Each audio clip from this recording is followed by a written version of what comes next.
Thank you. So I grew up constantly thinking about how I was always just a little bit odd. Can you tell nothing's changed? All my life, no matter where I went, what I did, I was too loud, I spoke too much, too often, to everybody, and so as you can imagine, I was a bit of a wreck. Right? But don't get me wrong, regardless of how much I spoke, I was still a pretty decent student. Right? My grades were not the worst, don't ask my math teachers, but in the subjects that I was actually interested in, I loved learning. And so because I loved learning, I naturally grew up as an avid reader, and I read a lot of books as a child, particularly ones to do with animals. I grew up in the south of India, in a little town in a state called Tamil Nadu, and animals were friends that I had all through my childhood, whether it was birds, whether it was stray kittens, stray puppies, and occasionally tadpoles. Yep, tadpoles. I used to carry my water bottle to school, and then when it rained and the puddles formed, I'd put the tadpoles in my bottle, bring it back home, release them in my bedroom, because that was my way of making sure that I could save them from the severe storm that was about to come. So you can imagine my grandmother's face when one day she woke up to a bedroom that croaked back at her, right? Not the best, but naturally, I loved learning about biodiversity. And so that's what all of my books and shows would be about. And it was in one of these documentaries that I'd watched as a child where I read this quote from Dr. Jane Goodall, world-known ethologist and conservationist, who still to this day works on chimpanzees, especially in Gombe. And this is a quote that stuck with me through life, right? Through my childhood. Now, given my love for speaking too much, too often, too loudly, you know what I'm like, I naturally pursued law, right? It came as no surprise to anybody. I loved debating through school when I was here, and I loved public speaking. And so naturally, I became an advocate. And law was incredibly gratifying. It was so good. But my goodness, was it so difficult for me, right? And I loved the challenge. So this was really weird for me to understand. It was also around this time that I was officially diagnosed with ADHD. And so everybody around me would tell me how my learning disability is why I couldn't quite understand law. And this was really hard for me to understand because, as you remember, I loved learning. And so how was I suddenly unable to learn? And yet, I just couldn't do it. If you asked me to think of a picture from law school, this is what that looks like. Honestly, these are candids, I did not post for these. This is not me being bored or uninterested in law, but it was me realizing that I was trying to live at a pace that my brain just couldn't cope up with. It was just too fast-paced and too much of a hustle for me. But I realized that even when I was living this fast-paced hustle, I took the time out intentionally to be slow, to be creative, and to still be a bit odd, because I also turned up to college sometimes looking like this. Cookie Monster, love. And you'll see I still pursued my love for videography and photography. I still made time to go out and be in nature, and while it wasn't tadpoles anymore, I did find really cute stray puppies that we would sneak into the dorm, me and my roommate, and we would take care of before we would give them up for adoption. And so even when I was living this fast-paced hustle, I was making time for myself to be intentional and to slow down. But then COVID came around, right? It forced me to slow down. And so when I intentionally had to slow down, I started to notice things. I realized that the one thing that did continue, in fact, not just continue, but it thrived and it flourished, was nature. And so I began to notice the smaller details, like how sunlight would very delicately dance on an intricately detailed leaf, the Fibonacci swirl of a perfect snail shell, and eventually, when it did rain, from almost out of nowhere, how a mushroom would just pop up from the ground, these tiny, quiet, often overlooked beings. And so I followed them. I began to photograph them. I began to go look for them. I began to start learning their names. And I realized that nature wasn't just beautiful, nature was wise. And the more I studied about the mushrooms and the fungi, the more they fascinated me. It was very easy for me because I realized in no time that I started learning again, right? And so this was the first time where I said, maybe people like Howard Gardner, when he came up with the theory of multiple intelligences, about how it's not one single thing that makes you perfect, but you could have different intelligences that make you a better skilled person at what you're at. Maybe my intelligence was being naturalistic, right? Was being able to understand nature and the ecosystem and environments around me. And so I started to look for all of the different things, and I started to learn and work with nature, and I started to work for the small, the slimy, and the often overlooked. How incredible it is to just be able to stop and observe.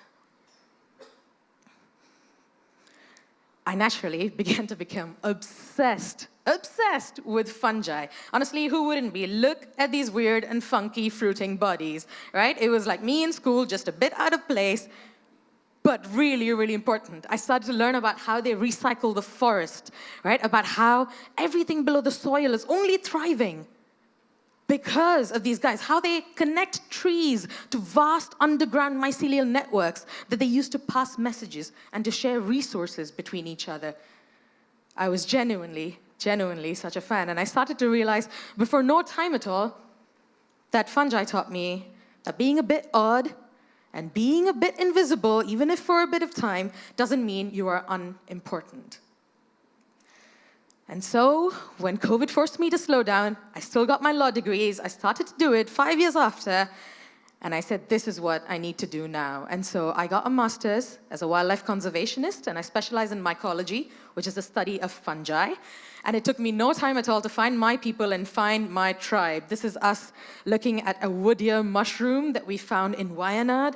And look at all of us, 7 people, just crazily trying to get one picture of this marasmius species we found, this tiny, tiny little being, but so important for the soil of South India, right? And I started to learn them.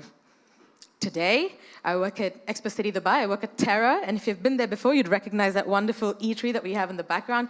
But I carry my love for fungi and urban biodiversity to guide my learning, right? I realize that nature has so many opportunities for you to pick up and for you to enhance your learning, including things that you might have been taught in school. For example, I started to look at natural systems completely differently, right? I started to observe them like I'd never been able to before, like these gnarly aphids, they're called aphids, and they suck the life out of the plant. They get all of that chlorophyll out, and they kill the plant. But in no time at all, nature, without any intervention, I started to see these little guys crawl by on this exact same plant. This is the larvae of the all-important ladybird, right? And without us intervening at all, these ladybirds came in, started eating up the nasty aphids to save this plant, almost like natural pest control. I started to see for the first time the smaller details. This bee is the UAE native species, Apis florea, or the Arabian red dwarf honeybee, and it's on a Parkinsonia flower here. And you can see some of the freeloader flies around it. And I was like, what are you doing? What are you doing, little buddy? And then I realized very quickly that when I went closer, there was a yellow crab spider feasting on this very bee, on this flower. And then when I started to study the spider, I realized that this spider just spent a month camouflaging its colors to look like the Parkinsonia flower for this one all-important meal. Or how the incredible UAE salmon Arab butterflies can turn from that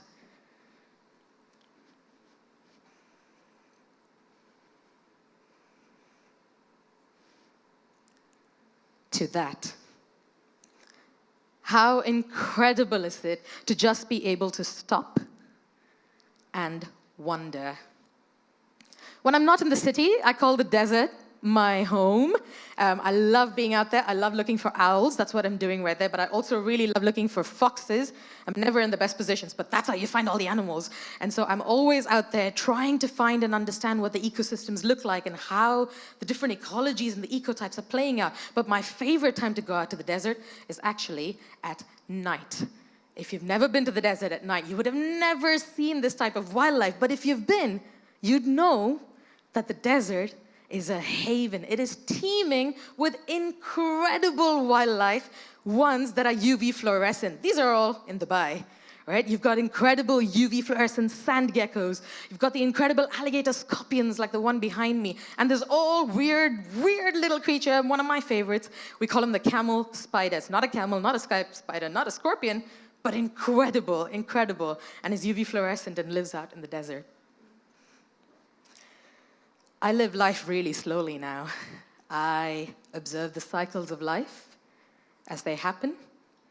And it was desert fungi that I found out here in the mushrooms in Dubai, that taught me that in death and in decay, there is new life that emerges. It was a reminder to me to be grateful for the environment that I was blessed with, to stay humble, and to stay grounded with the nature that was around me. My methods of learning and classrooms and tests have so vastly changed from where I started. My classrooms now is nature, right? The environment outside is my classroom. And the observations that I make along the way, like those all-important little fox tracks, are the lessons that I carry with me to guide my learning every single day. Remember Dr. Jane Goodall from earlier? Well, life came full circle for me. I got to meet her in person. She's one of my idols from when I was a child. And she repeated my favorite quote back to me in person. And so just another reminder of being in the right space at the right time, doing what you know, is the very right thing. Now, this isn't to say that I don't get burned out or tired anymore. I certainly do. But I've realized what my answer is. I've realized that nature is my solution, and that I turn to nature when I am tired and when I am stressed. Right? So when I was diagnosed with ADHD, one of the techniques that I was taught for when I would have panic attacks and anxiety attacks was called box breathing. It's a deep breathing technique to relieve stress. It didn't work for me. And so I was like, how do I find something that works for me? And because I call the desert my home, it was actually very easy for me. I turned box breathing into something that works now, and I call it garf breathing. Yeah, you're welcome to try it with me if you'd like, but I love to listen to the sounds of the desert wind blowing around. I love to listen to what that might sound like. I love to imagine myself and all of us in a forest, right? Each of us a firmly rooted garf tree. I like to focus on, wiggle my toes, focus on my legs as I inhale gently, almost like water being taken up through the trunk of the tree.